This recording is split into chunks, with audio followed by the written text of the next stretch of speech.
ráda představila Giuseppe Bianca, který je momentálně výzkumníkem na Institut des études avancées v Paříži a členem Mezinárodního centra francouzské filozofie na École supérieure v Paříži. A ve svém posledním výzkumném projektu se zabývá myšlením Georgese Canguilhema. Mimo jiné vydal knihu spolu s Tzu-Chienem Po, která se jmenuje Badiou a filozofové. A přednáška Giuseppe Bianca se jmenuje Totalizovat, nakreslit mapu, opačná dráha 1962-82. Bon, merci. J'étais convoqué à participer à ce colloque qui me rend heureux, mais surtout flatté. Je tiens d'abord à remercier très chaleureusement les organisateurs, Michael et surtout Yana qui m'a invité, pour leur gentillesse et générosité, pour m'avoir amené à nouveau dans cette ville que j'aime pour plusieurs raisons, et aussi parmi des amis et des gens que je connais depuis un moment et que j'aime aussi. Donc c'est un honneur de me retrouver parmi de collègues qui tant de temps ont consacré à comprendre les écrits de Badiou, à les expliquer, à tirer les dernières conséquences de son geste théorique, souvent dans une confrontation avec des autres gestes et leurs propres gestes philosophiques.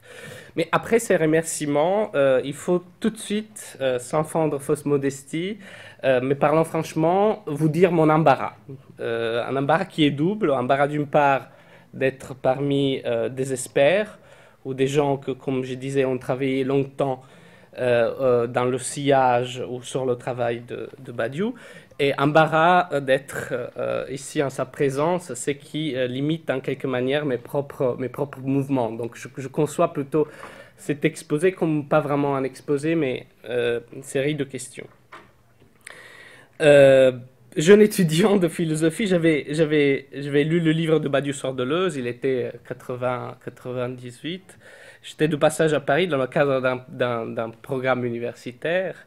La conjoncture, je pense, était celle du début de l'entrée de Badiou dans ce que, quelques années plus tard, François Cousset appellera French Theory, à savoir cet archipel de textes assez hétérogènes écrits en français qui décontextualisés, digérés et transformés dans les départements de langue américains et anglais, deviendront un espèce de bloc unique, un espèce de ABC de la pensée critique.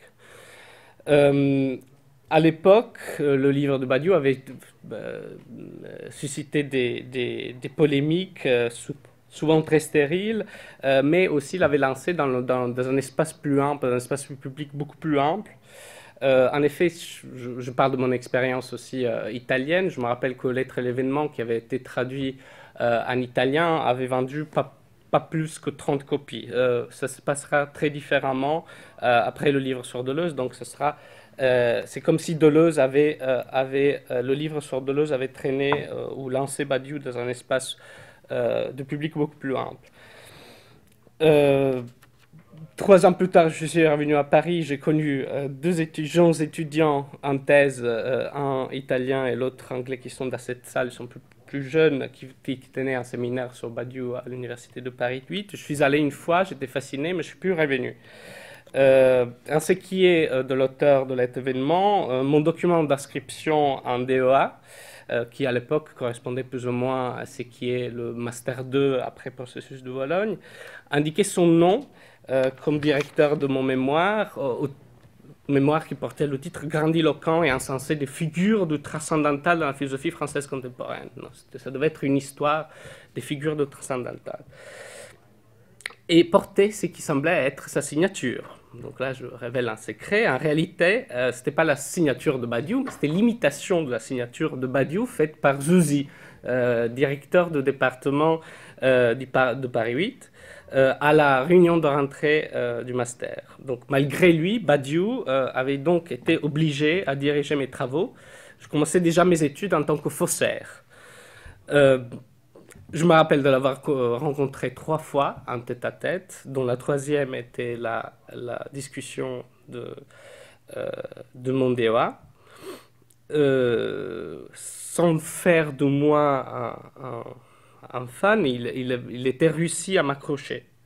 Ce séminaire se passait déjà à l'extérieur des murs de Paris 8, à Jussieu et à l'ENS, et ils étaient associés à deux institutions de Badiou, c'était lié, et progressivement déliés, le Collège international de philosophie et le Centre international pour l'étude de la philosophie française contemporaine.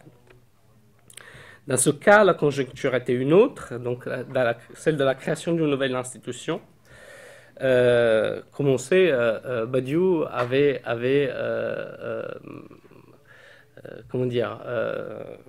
favorisé et avait contribué à la fortification de modalités autres de faire philosophie en dehors de l'université.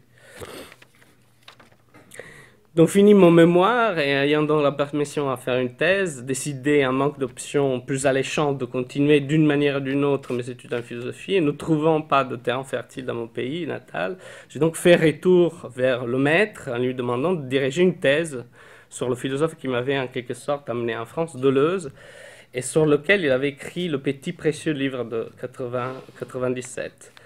Il fut sage en me déconseillant à travailler sur sa direction, malgré quelques sites écrivent that I did my PhD under Alain Badiou, ce qui n'est pas vrai. Donc, à cause de sa position dans l'université française, sa proximité à la retraite, ses multiples engagements. Donc, je fus ainsi passé, d'une certaine manière, à Frédéric Worms, un historien bergsonien qui était, par un revirement sans doute inattendu, en train de prendre sa relève au sein du Centre international pour l'étude de la philosophie française contemporaine.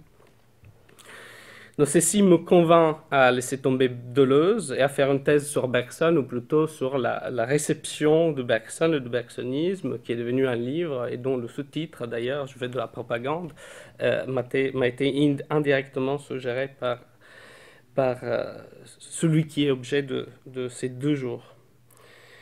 Donc, je finis donc de faire une thèse avec un historien de la philosophie, malgré le fait que je continuais à voir Badiou dans des colloques et des séminaires à l'école normale où je m'étais incrusté à travers mes 2 directeurs, donc, et où je jouais notamment le rôle de homme à tout faire.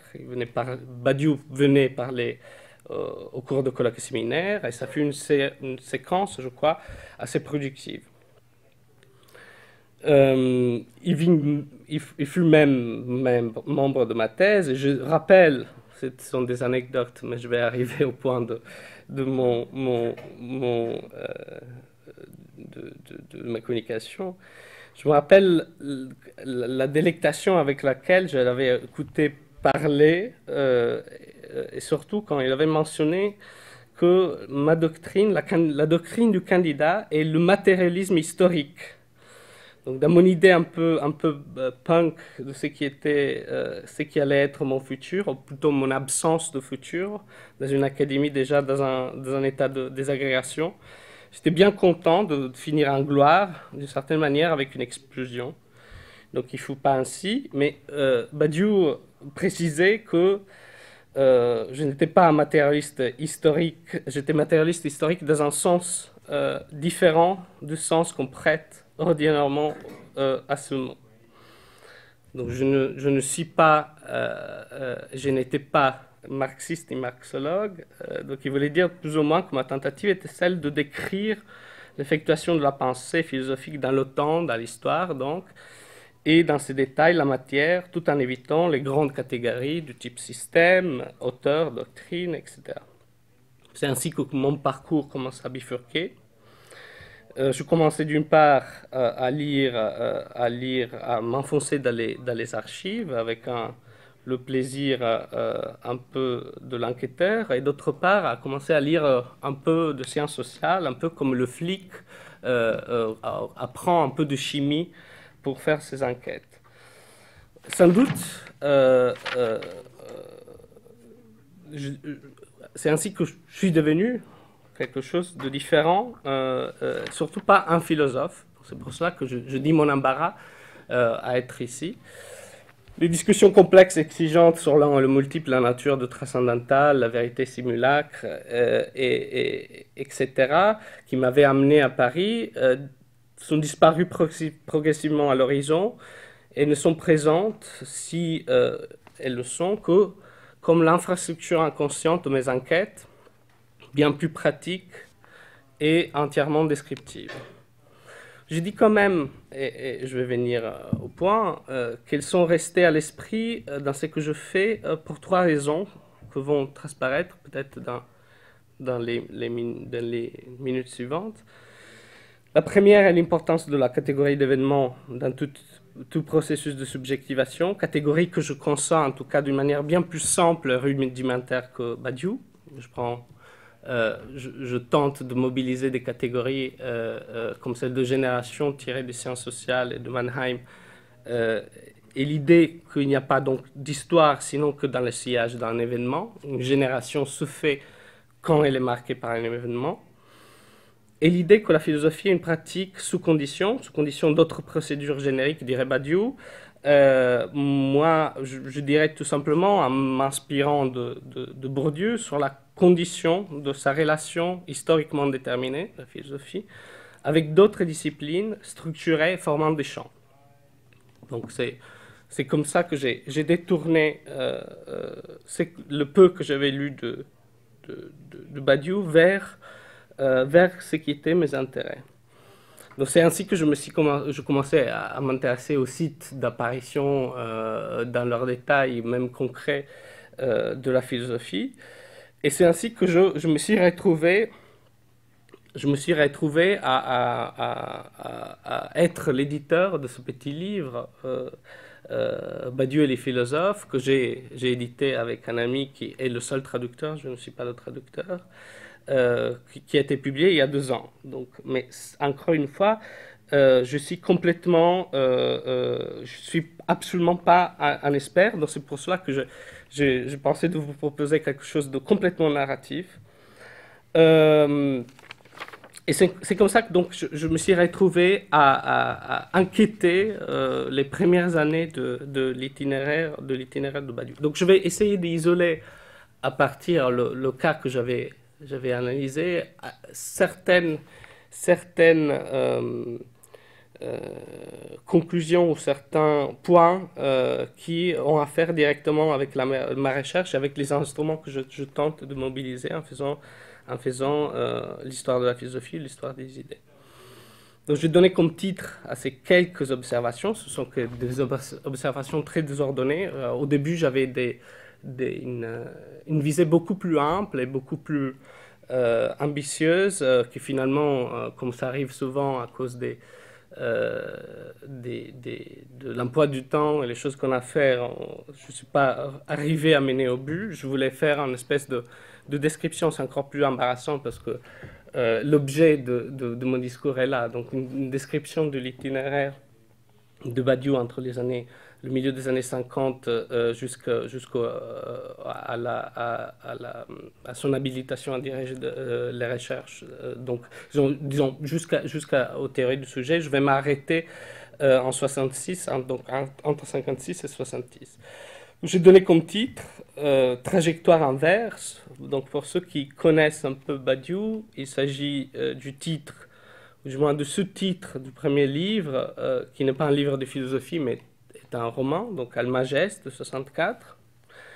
Ce livre a eu une suite, Portulan, et il devait y avoir un 3e tome. Si je me rappelle bien, Badiou m'avait dit il y a 2 ans qu'il avait retrouvé le manuscrit quelque part de Bestiaire, le troisième tome, mais qui n'a jamais été publié. Donc 64, 67, et puis le 3e n'a pas été publié. Donc on pourrait hypothéser que disons, la suite de ces réflexions constituait le troisième livre. Je ne pense pas, et je vais tenter d'expliquer pourquoi finalement c'est d'abord une trajectoire inverse, à mon avis, c'est juste une hypothèse. Et deuxièmement, pourquoi ce 3e tome ne voit pas la lumière. Donc au début du premier tome, Badiou écrit que le livre, le premier d'une série qui comportera 3 volumes, il faut considérer comme une introduction matérielle, une mise à jour des constellations fluorescentes linguistiques, des influences. C'est une manière de plasma, de création du monde. Le sujet et l'histoire, ils viendront tour à tour prendre forme. Donc les 2 tomes suivants devaient porter sur le sujet et l'histoire. La réflexion sur le langage, du premier tome, n'y joue pas un rôle théorique, le domaine que j'ai choisi d'aborder par la production d'un modèle, d'un objet problématique, et que j'aborderai peut-être ailleurs par les moyens de la philosophie, celui de la prolifération peut-être du baroque. Donc, production d'un modèle. Le lecteur chercha donc à s'excuser, la diversité d'écriture d'Almageste et le terrible poids des références. J'essaierai de fabriquer bientôt le modèle unifiant, deuxième fois. Le second volume, Portulan, Histoire d'autrui, donc histoire du sujet, sera analytique et policier. Le troisième, Bestiaire, histoire totalisante et constellation. Donc il y a déjà dans le tout début une tentative de dresser une carte ou de s'orienter dans la pensée. Il y a cette insistance dès le début de la réflexion de Badiou pour la topographie, pour le plan et pour qui reviendra aussi dans les romans suivants, notamment le seul roman suivant, Qu'un bloc ici-bas. Donc il y a des plans, des schémas, et ainsi de suite. D'autre part, trajectoire, donc trajectoire inverse. Trajectoire aussi une autre signification. Trajectoire est un concept utilisé par les sciences sociales, ou les sciences dites sociales, comme on disait pendant les années les années 60, indiquant la succession des positions occupées par un agent dans l'espace social. Donc,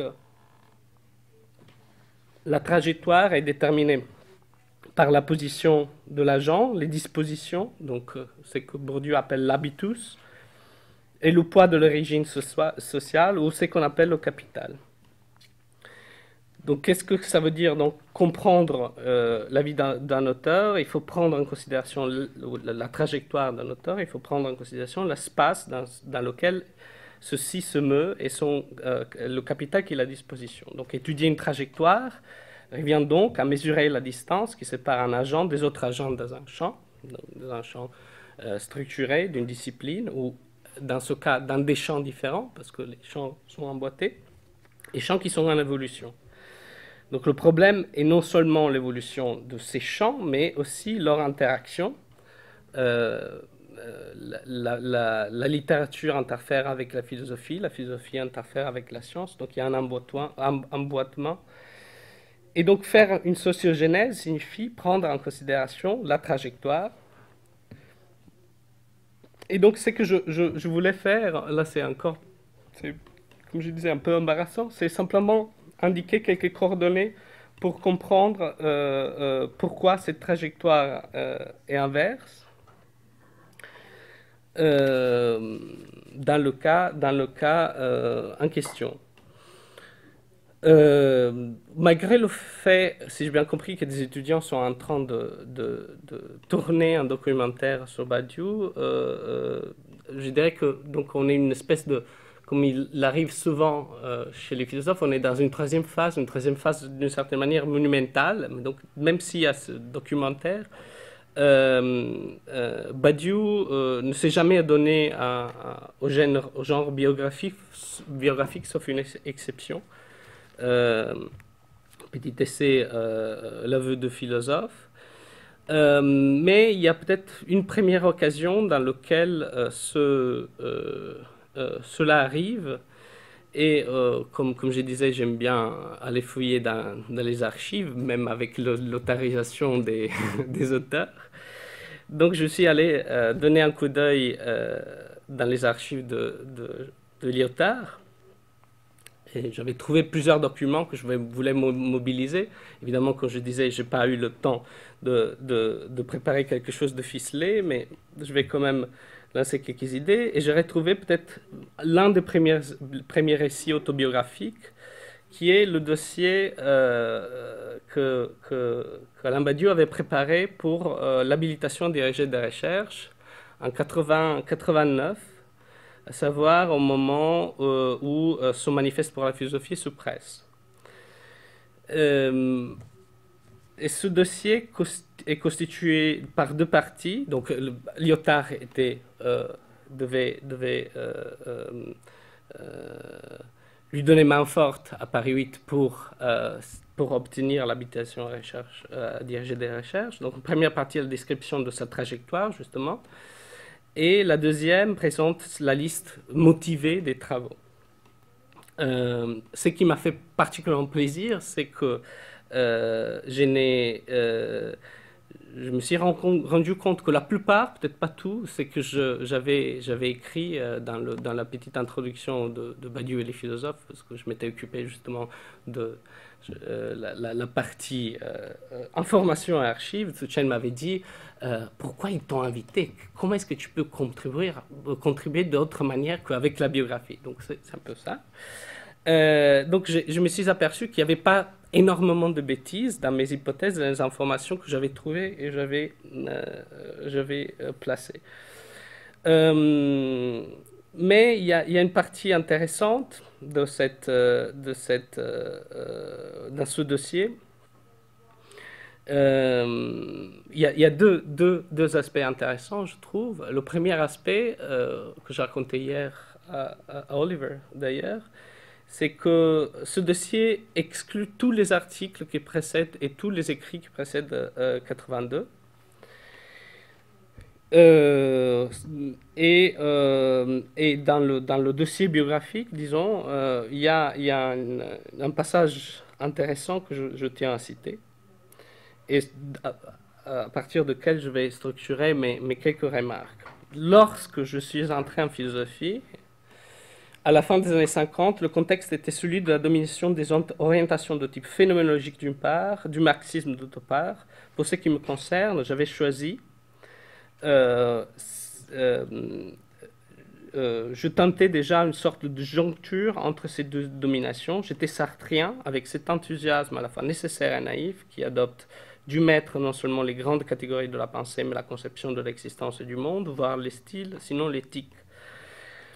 Quand avec le recul, je considère ces années de formation, je les ai fait aller jusqu'au milieu des années 60. Ce qui me frappe, donc milieu des années 60, ce qui me frappe, c'est que, en certain sens, nous considérions tous que la philosophie était pour l'essentiel achevée.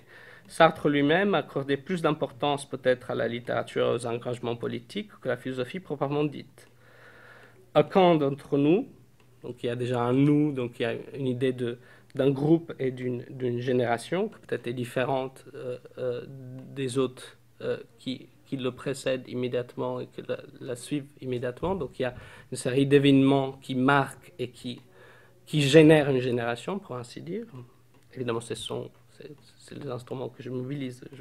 Ce n'est pas l'application de la théorie de la subjectivation de l'événement de Badiou. Un camp d'entre nous voyait clairement comment poursuivre l'enquête, si subtile et si complexe que nous proposait l'œuvre d'Husserl. Heidegger énonça explicitement, sous le thème de la fin de la métaphysique, l'appel à un au-delà de la philosophie, qui nourrait au poème l'effort de penseur. Et déjà se présentait la tentation de retrouver dans les sciences humaines une sorte de relève de la philosophie, la consistance du paradigme linguistique, les éblouissantes constructions de Lévi-Strauss, le paradis des interprétations freudiennes, tout cela balancé dans nos esprits les charmes de la conceptualisation philosophique. Si bien que lorsque nous lisions avec tout même un grand émoi intellectuel Hegel ou Husserl, nous avions du mal à démêler s'il s'agissait d'un choix possible, d'une pensée vivante ou seulement de quelques somptueux exercices qu'il était désormais impossible de renouveler. Fin de citation. Ensuite, Badiou revient à ce qui étaient pour lui les raisons pour lesquelles les acteurs appartenant à sa génération finirent tous pour quitter la philosophie, pour devenir sociologues, ethnologues, psychanalystes, linguistiques, tandis que dans ce cas, il fit retour à la philosophie.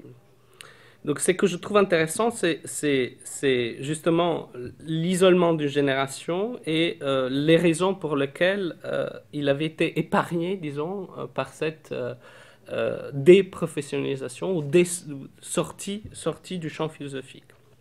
Il en donne 3, les mathématiques, le fait de n'avoir jamais été communiste, et troisièmement, son attirance pour Platon. Donc je vais tenter rapidement de montrer pourquoi ces 3 ces trois raisons et ces trois points,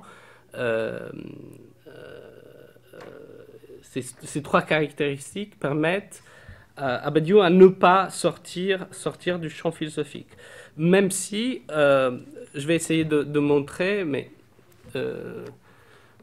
Yann, combien de temps j'ai? Yann.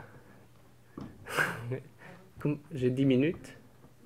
J'ai un quart d'heure. Okay. 10 minutes, quart d'heure. Ok. Donc je vais essayer de résumer rapidement. Ce qui m'a frappé, c'est le fait que finalement, en analysant le cas de Badiou, c'est qu'on se rend compte deux choses à la fois. D'une part, que les découpages générationnels qu'on opère sur la philosophie française d'habitude, c'est-à-dire brutalement en génération, en séquences structuralistes, séquences existentialistes, et ainsi de suite, n'opèrent pas ou ils sont problématiques. Deuxièmement, que le champ philosophique et le champ de la littérature interfèrent l'un avec l'autre, mais ces champs sont en mutation selon les périodes qu'on prend en considération.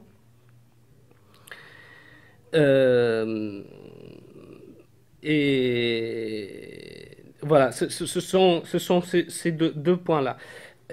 En retraçant rapidement la trajectoire de Badiou à partir justement des trois éléments que j'avais mentionnés, c'est-à-dire la structuration du champ, le capital de départ et l'espace des positions, c'est qu'on se rend compte, c'est que la manière qu'a l'auteur, dans ce cas, de se placer dépend, même s'il y a une certaine cohérence et antériorité, dépend de la situation du champ concrètement structuré. C'est-à-dire que si je fais un résumé très rapide de ce que de les informations que j'avais déployées dans l'introduction au petit livre, il y a d'une part, au moment où Badiou entre en philosophie, comme il le dit dans son dossier d'habilitation à diriger de recherche, il y a une domination évidente du champ philosophique par la philosophie existentielle de Sartre.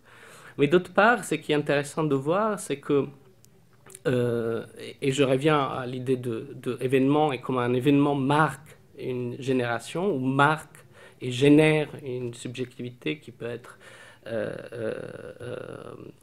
d'une conscience ou d'un groupe. Ce qui est intéressant de voir, c'est que effectivement, cette domination de Sartre à la Libération et déjà jusqu'au milieu des années 50, elle est fluctuante, c'est-à-dire qu'au tout début des années 50, il y a une dévaluation du capital symbolique de Sartre dans le champ philosophique, lié à des différentes raisons. Les anecdotes sont plusieurs. Hein. Le fait, Althusser dit dans L'avenir dure longtemps qu'à l'école normale, au début des années 50, on se plaisait de se moquer de l'existentialisme et se moquer de Sartre. Mais probablement, c'est une dévaluation du capital symbolique de Sartre dans le champ philosophique qui est provoquée par une augmentation de l'importance qu'a Sartre en littérature. La situation, paradoxalement ou curieusement, change au milieu des années 50 à cause de l'engagement politique concret de Sartre, notamment pour la cause algérienne. Et cela, je pense que donc la génération à laquelle, si on peut parler de génération par un groupe d'individus qui a été marqué par un événement marquant, donc le groupe auquel appartient Badiou, composé par lui, Terré, Clément et Verstraeten, donc plus ou moins des gens qui sont nés, qui appartiennent à la même classe générationnelle, mais qui ont été marqués au même moment par le même événement. Au contraire, des gens qui légèrement plus jeunes comme Deleuze et Foucault et Lyotard, l'importance de Sartre en ce moment, au milieu des années 50, est beaucoup plus grande. Et à plus forte raison, dont je parlais de capital de départ et de disposition, à plus forte raison à cause du fait que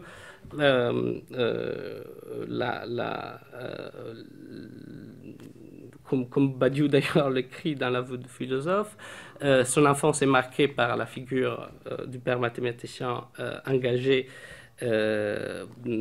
maire socialiste de Toulouse.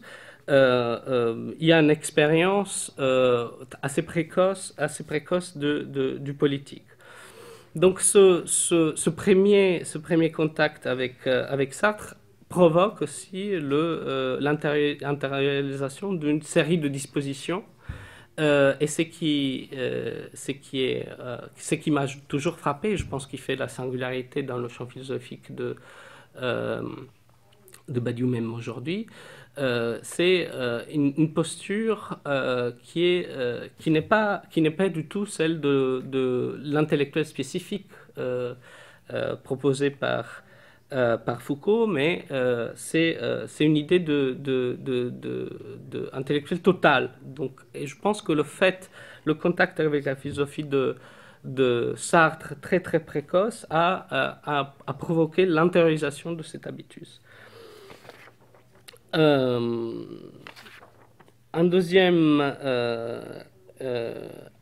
aspect qui est intériorisé au même moment à travers Sartre, et non seulement cette idée totalisante de l'activité philosophique, mais il y a aussi l'aspect qui concerne le rapport entre philosophie et littérature et la possibilité d'un engagement concret et aussi d'une totalisation par la littérature. Ce qui n'est pas, me semble pas présent dans la génération précédente et dans la génération successive.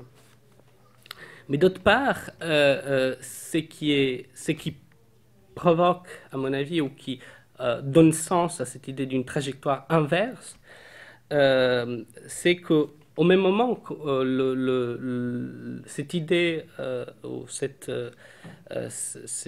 postures sartriennes sont présentes avec l'émergence des sciences humaines, comme d'ailleurs dans le récit tiré de l'habilitation à diriger des recherches est clair. Donc, d'une part,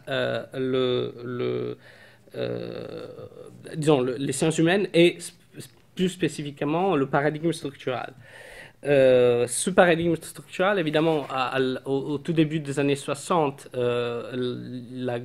une polémique marque profondément le champ philosophique et des sciences sociales, et c'est la polémique engagée par Sartre dans le dernier chapitre de La pensée sauvage, qu'avec une série de répercussions dans les autres sciences humaines, dans la psychanalyse, provoque une sortie lente, dans un premier moment abrupte, mais lente de Sartre, du centre de champ philosophique. Donc il y a la complaisance entre ces deux éléments, et puis il y a d'autre part aussi en phénoménologie, disons le paradigme phénoménologique qui avait dominé jusqu'à ce moment-là, avec Merleau-Ponty, Sartre et Ricoeur, s'était concentré sur des questions qui étaient voisinantes d'une certaine manière, avec des questions traitées par la psychologie, l'analyse de l'intersubjectivité, ainsi de suite. Au moment où Badiou fait ses études, donc entre 57 et le tout début des années 60, une autre entre guillemets, tradition phénoménologique émerge, c'est-à-dire une tradition qui se concentre plutôt sur les fondements des sciences formelles. Donc c'est la tradition initiée par Lottmann et Cavaillès et continuée par des élèves de Cavaillès comme Granger au Vima, qui tentent d'utiliser la phénoménologie pour donner une fondation mathématique, mais lentement abandonnant le paradigme phénoménologique. Euh, et, et le troisième élément qui est important pour comprendre le début je rajoute encore un élément, c'est l'absence complète en ce moment-ci pas l'absence complète, mais le fait que Bachelard n'est plus présent à l'Institut d'Histoire et Philosophie des Sciences, mais il a été substitué par Canguilhem, qui est un héritier disons de l'école, s'il y en a une, d'épistémologie française, mais dont, disons, les fondements théoriques sont bien différents de ceux de Bachelard. Le troisième élément que je vais tenter de disposer, c'est l'élément qui a à faire avec le champ littéraire. Comme je disais encore une fois, Sartre était dominant jusqu'au début des années 50. La revue de Sartre, Les temps modernes, était d'une certaine manière la revue qui était le point de référence.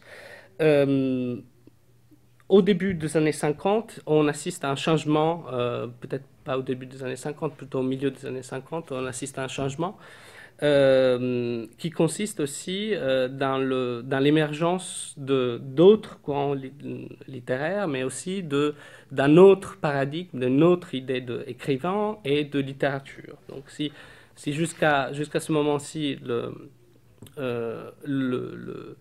modèle dominant était celui de l'écrivain engagé, du roman existentialiste, d'abord avec le nouveau roman, et puis après avec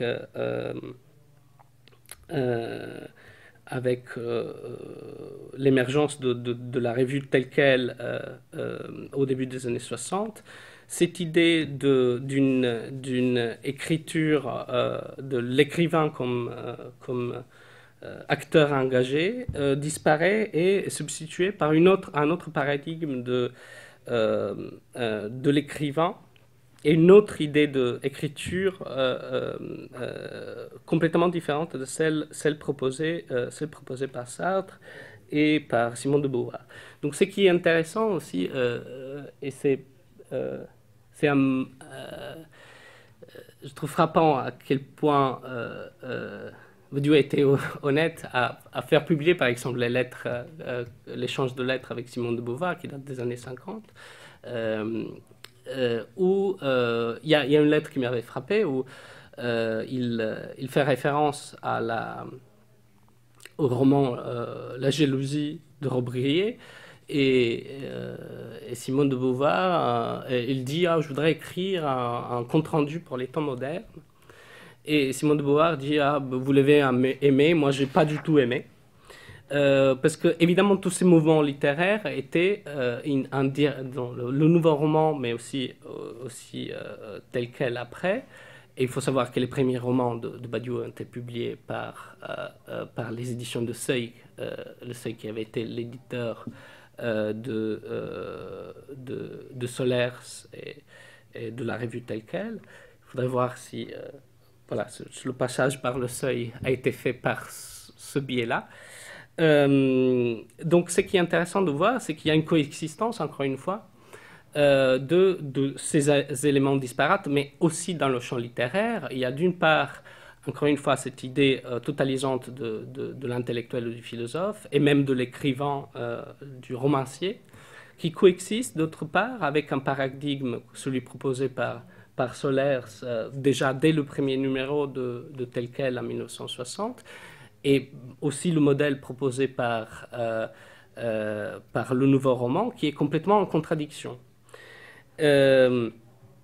Donc c'est là pour donner les éléments disparates et pour dire pourquoi c'est une trajectoire inverse, me semble, si on prend trajectoire inverse dans le sens utilisé par Badiou dans le sous-titre de sa trilogie, ou de sa trilogie ratée, pas finie, mais aussi une trajectoire inverse d'un point de vue d'une sociologie des intellectuels, c'est que je pense, mais là encore une fois, c'est un dialogue, c'est pas moi de donner la réponse.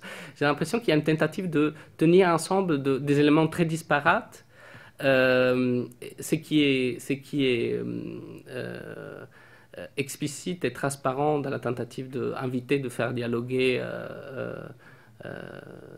Sartre, Merleau-Ponty, Althusser à l'école normale au début des années 60, et de travailler à la fois sur les structures élémentaires de la parenté et sur la critique de la raison dialectique, tenir ensemble des éléments disparates, mais en tenant comme